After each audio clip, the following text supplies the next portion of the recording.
Tuloy-tuloy ang pamamahagi ng tulong ng MVP Group of Companies sa mga biktima ng nagdaang sunod-sunod na bagyo. Ito ay bilang bahagi ng misyon na gawing merry ang vibes ng Pasko ng mga Pilipino. Para pag-usapan yan, makakasama natin live dito sa studio si One Meralco Foundation President Jeff Tarayaw. Jeff, hello, welcome back. Magandang tanghali. Magandang tanghali sa ating mga kapatid na nanonood ngayon. Nakapagpahinga na ba ang MVP Group? Oh, well, hindi naman Tuloy-tuloy. talaga tayo totally nakakapagpahinga dahil marami tayong trabaho araw-araw tapos nadadagdagan ng mga bagyo at sakuna kaya minsan dumodoble talaga ang kailangan nating gawin. At yun nga po mga kapatid, laging present ang MVP Group of Companies. Kasama po dyan ang One Meralco Foundation. Pag-usapan natin yung naging pagresponde natin sa mga kapatid. Hindi biro eh. Parang sa loob lang ng isa't kalahating buwan, sunod-sunod yung bagyong naranasan natin. Nandiyan ang bagyong Christine, ang Leon, Marce, kanina nililisan natin, Ophel Pepito. at Pepito. Oo, napakaraming mga bagyo niyan. Sa tingin ko, hindi lang naman sa pagresponde. Naghahanda din kasi talaga tayo. So naglalagay tayo ng effort for that para mas mabilis ang pag-respond na atin, ano? At kami sa One Meralco Foundation, usually kapag may ganito, at tulad ng ginawa natin sa mga nakaraang bagyo niya, nagpadala tayo ng mga relief packs, no? Mga food packs sa ating mga kababayan. At least sa mga 7 probinsya na tinamaan tulad ng Catanduanes, Albay, Batangas, nakita natin yung mga sakuna na nangyari dyan. At tayo tumugon agad-agad. Maliban sa food packs, dahil tayo isang energy company, namigay tayo ng solar lamps. Yes. Dahil ito yung kailangan nila kapag walang kuryente, kasi safety precaution yan, no? At mapuputulan sila ng kuryente dito sa mga probinsyang ito, nagbibigay tayo ng solar lamps. So, daan-daang solar lamps din ang ipinamigay natin sa ating mga kababayan. Saang mga probinsya kayo mas tumutok? Tumutok talaga tayo dun sa mga hardest hit. No? So, for example, Bicol. sa Albay, sa Camarines Sur, tinamaan din ng Batangas, nagkaroon ng landslide at mga pagbaha sa Batangas, di ba?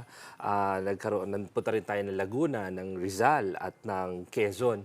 So kung saan talaga tinatamaan ng bagyo, ay pumupunta tayo doon. Kahit na kami sa Meralco ay nag-ooperate lamang sa Metro Manila at karaatig ng mga probinsya, talagang pumupunta tayo kung saan tumatama ang bagyo. Kaya natin tinawag na MVP Group of Companies. Marami nga tayong kumpanya magkakasama. Paano ang nagiging tulungan, ang planning ng bawat korporasyon ng MVP? Sa tagal ng pagsasamahan ng mga iba't ibang foundation at Yes. kumpanya sa MVP Group, siguro na buo na natin yung template, no? Alam na natin kung paano tayo remusponde. Unang-una sa lahat, tayo sa mga foundation, nag-preposition na tayo ng mga goods. So, ang One Meralco Foundation, PLDT Smart Foundation, Metro Pacific Investment Foundation, kahit Makati Medical Center Foundation, at ang Alagang Kapatid Foundation, na tunay talagang nangunguna, no? Pag nagdi-distribute tayo na relief goods. Tapos, yung kanya-kanyang competencies natin bilang mga kumpanya, for example, kami sa Meralco, kung kinakailangan tumulong sa power restoration, ay tumutulong kami. Sa tingin ko, yung iba din nating kumpanya, kung ano yung competency nila as a business, yun talaga ang tinututukan nila. Dahil very basic naman yung ating mga negosyo, no? Ilaw, kuryente, tubig, healthcare, telecommunications. So nakatuon tayo dyan. Naalala ko po noon, alam niyo mga kapatid, I'm not sure if it was Tacloban, basta kasama natin ang mga electricians, mga experts, linemen ang Yes, tawag na yan. oo. Habang binabagyo rin kami, magkakasama kami sa isang Totoo hotel, yan. kahit saang probinsya ay nagpapadala pa rin. At kung mapapansin mo, tulad nung isang taon o ng mga karaang taon, ang mga bagyo dumadating at the last quarter of the year. Yes. So Pasko, bagong taon, ang ating mga linemen, na nakakauwi hindi sa na yan, kanilang hindi nila pamilya. kasama ang mga pamilya nila pag sa mga panahon yan, ang nakakasama nila. Sa tingin ko, yung mga tao na talagang tunay na nangangailangan ng kalinga. At yun, para sa amin sa Meralco, isang malaking pagkakataon yun na makapagbigay ng serbisyo para sa mga taong ito. Talagang nakatutok ang One Meralco Foundation sa pagbibigay ng access sa kuryente sa mga kababayan natin na lalo na po sa mga napakalayo ngang mga lugar sa Pilipinas. At bukod dyan, paano pa ginagawang merry ang vibes ng Pasko para sa ating mga kababayan? Alam mo, tama ka dyan, Cheryl. Nasaksihan mo yan kung paano natin mabigyan ng access sa kuryente ang ating mga kababayan. So, for example, ngayong taon to, kamakailan lamang noong 1 linggo ay nasa Santo Niño, South Cotabato tayo at nilagyan natin ng solar power ang isang water access facility na nagsisilbi sa higit kumulang 250 mga kabahayan, no? Para magkaroon na ng tubig sa kanilang mga households. Tulad niyan, nag-energize din tayo ng health center sa Lamfugon, Lake Cebu, South Cotabato, para matulungan din ang ating mga kababayan magkaroon ng access sa healthcare sa bundok. Alam mo, napansin namin na kinakailangan nila ng kuryente kasi para gumana ang mga nebulizer, fetal Dopplers, makapag-store sila ng vaccine sa refrigerator. At sa tingin ko, ito, hindi lamang para maging merry ang vibes ng kanilang Pasko, para maging produktibo sila sa buong taon. At yan ang misyon namin talagang tinutupad sa One Meralco Foundation. So ngayon naman, healthcare, health system. Ang dami na po naming naikot na lagyan ng solar panels na mga eskwelahan. Tama yan. Alala ko yung Palawan natin. That's right. Talagang nasa pinakaliblib po na lugar noon. Doon po kami, nakailang araw tayo doon nang walang kuryente. Nakitira tayo doon sa mga taga-barangay. So iba rin po iba yung pakiramdam, ano?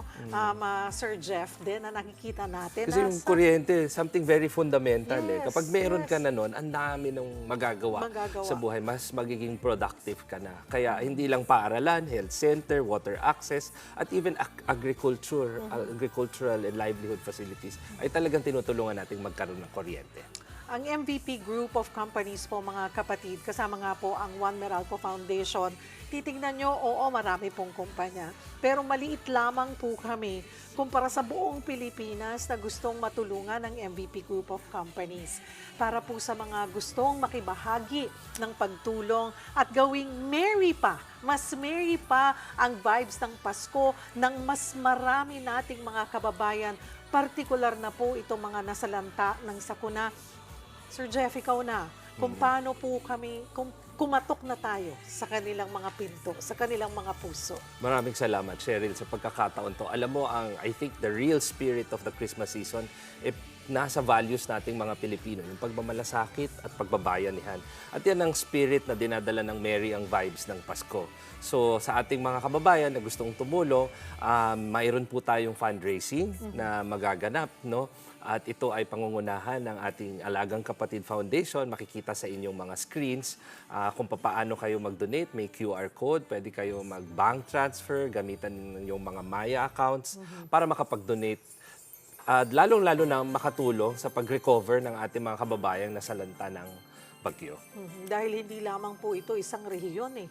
Marami pong mga kababayan natin, mga kapatid ang nangangailangan at gusto natin ang bawat pamilyang Pilipino mayroong ngiti sa kanilang mga labi pagdating ng Pasko. Tama yan. Diba? Maging merry ang vibes ng Pasko ng lahat ng Pilipino. Gusto natin yan. So mga kapatid, be part of our project.